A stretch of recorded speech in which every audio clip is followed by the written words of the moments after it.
We are power hungry. Day and night we depend on energy to feed our economy and run our homes. But the bill for that vital spark is higher than ever, on average costing £1,345 per household every year.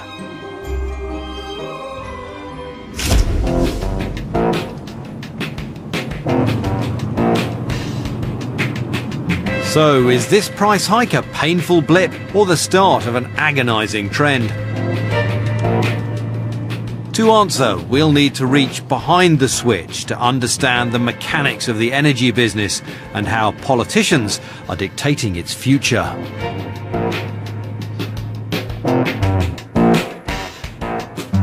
But first, it's getting chilly in Coventry.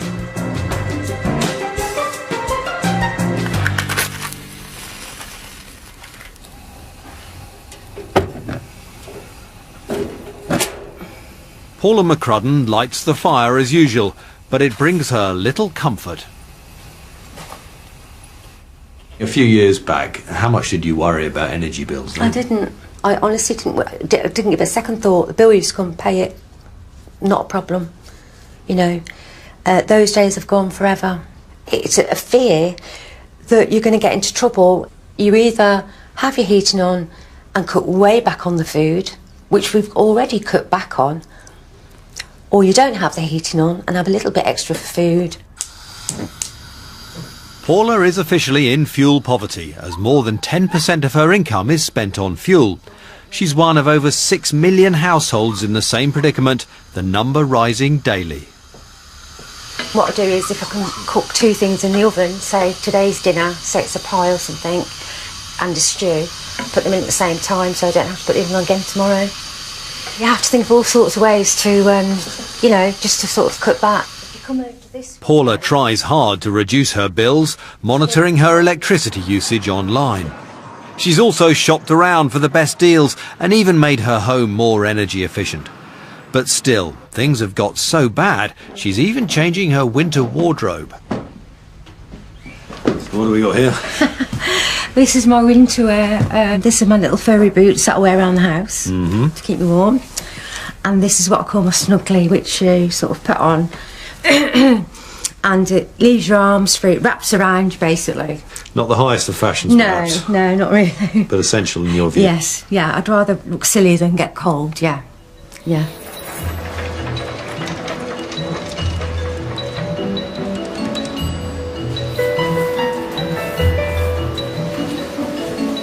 While we may shiver, parts of the economy quake in fear at high energy prices.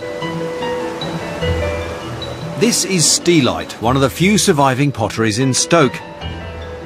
They make robust crockery for hotels and cruise liners, most of them abroad. The major consumer of energy is kilns. Obviously you need to fire the kilns at high temperatures in order to form them into the vast array that you can see around here.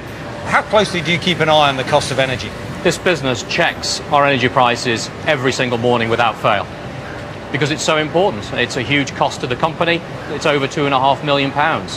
We need to keep a very close eye on it. But their success in creating both exports and jobs could be shattered by the fuel bill. This industry, this city, has lost lots of companies over the years. They continue to go, and unless the conditions are right, that will continue to happen. The government appears keen to deflect anger over price rises towards energy companies. It's simply not fair that big energy companies can push their prices up for the vast majority of their consumers. We are making them be competitive. We're going to make they're permanently being watched by Ofgem to make sure it is a competitive market, and we are making them make that. But their policy actions commit us to a hefty price tag. A massive switchover to homegrown low-carbon energy, more protected from global fuel price swings.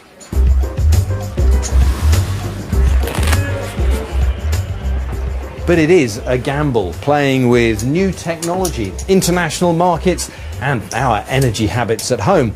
One thing's for certain, though, up front, it's perilously expensive. And it's racking up our bills. At stake is £200 billion of our money, which will be spent to revolutionise the way we power our lives. Primarily, less dirty coal and more clean wind. If we spin forward to 2020, the government wants electricity from renewables like wind and solar to jump from 7 to 30% of output.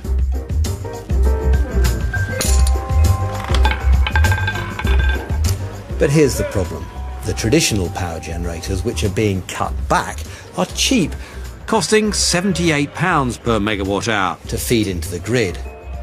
Whereas electricity from the favoured new sources like offshore wind Costs £170, more than double that amount. And who'll have to find the money? We all will. Much of it spent around the coast, on hardware at sea and jobs on the land. So I went to Grimsby with Sarjit Sambi from Centrica, the UK's biggest energy generator. Offshore generation has two big advantages. The wind blows stronger and local objections are weaker, as nobody lives there.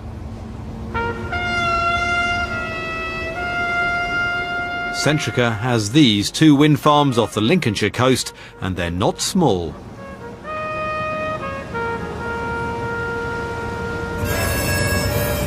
Two wind farms combined cover an area of about 50 square kilometres. That's about 6,000 football pitches, so it's a vast area. Each turbine, they're about 130 metres from sea level to tip height. And to put that in perspective, London Eye's about 120 metres, so they'd overshadow it somewhat. I think offshore wind is pretty unique in the renewables family in the UK. It's a technology where you can see how you can engineer the cost down over time. It's a technology that takes advantage of our very significant skills and capabilities in terms of offshore engineering. And at the end of the day, we also have a great natural resource around the UK Isles that we can develop and exploit. Britain leads the world in offshore wind. Building turbines is pricey, wind is free, but there's still maintenance. The total cost is high. Offshore wind is eye-wateringly expensive, and against all government forecasts that those costs were going to fall over the years, actually the cost of offshore wind keeps on going up. Even the former government's chief scientific advisor and Tony Blair's climate change guru has concerns.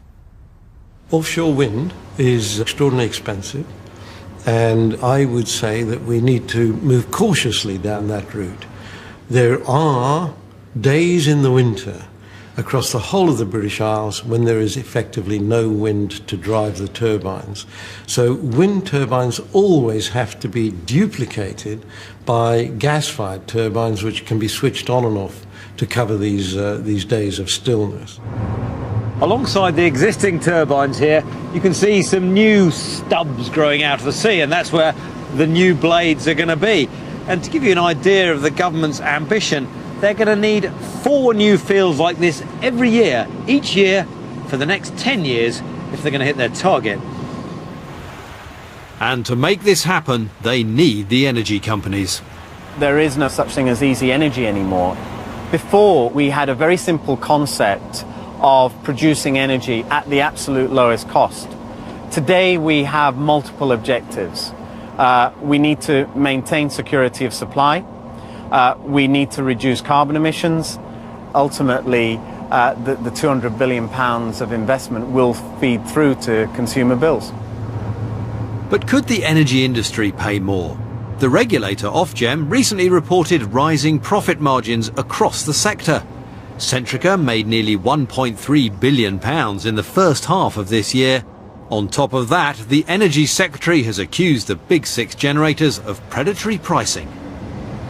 What do you make of Chris Huhne's accusations that there's predatory pricing going on? That is absolutely something that cannot be substantiated. We don't do it.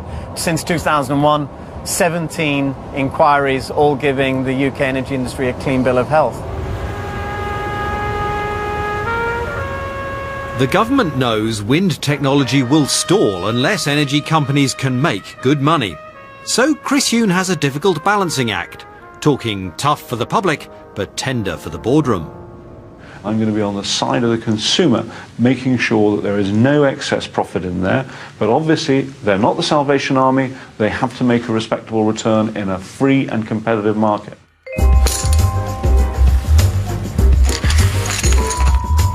So where might bills be in the next few years? Well, Chris Huhne would get very long odds indeed on his department's prediction that your fuel payments could actually drop by the end of the decade.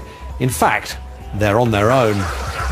Predictions are fogged by unknowns, but the government's most recent forecast says your combined gas and electricity bill in 2020 will be £1,239, just over £100 lower than today. But city analyst Citigroup think that total could be up to 50% higher, reaching £2,000. Research by uswitch.com suggests we'll be paying an average of £3,202 by 2020, a near tripling of your current bill. Whatever the precise level of your future bills, one reason for their acceleration skyward is fairly straightforward.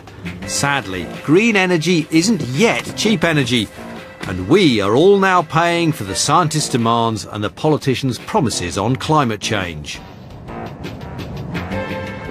And one promise in particular lies behind the Windrush, which some believe was a multi-billion-pound gaffe.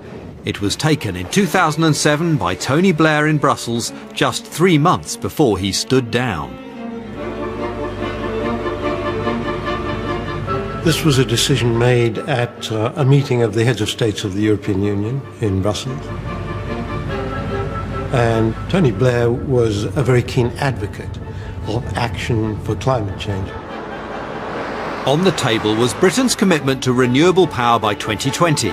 A senior civil servant we've spoken to says Blair was advised that 15% of renewable electricity was the maximum we could manage. But he emerged having signed a radically different promise. He virtually tripled the challenge by agreeing to 15% of all energy being renewable, now including heating for homes and factories, fuel for cars and trucks and trains, on top of electricity. In short, everything that uses power. The expectation before we went into the meeting that day was that we would be aiming for 15% not on energy but on electricity on the grid. My role in the Treasury was to try and bear down on the costs of energy policies, both for the taxpayer and for the consumer. And suddenly the game seemed to change. All I know is there was a meeting that carried on till 2 or 3 in the morning. Very tired people in the meeting, and perhaps there was an argument about whether it should be electricity on the grid or total energy, or it could have been that people just took their eye off the ball. When the official we've spoken to heard Tony Blair had committed to the higher energy target, he was astonished.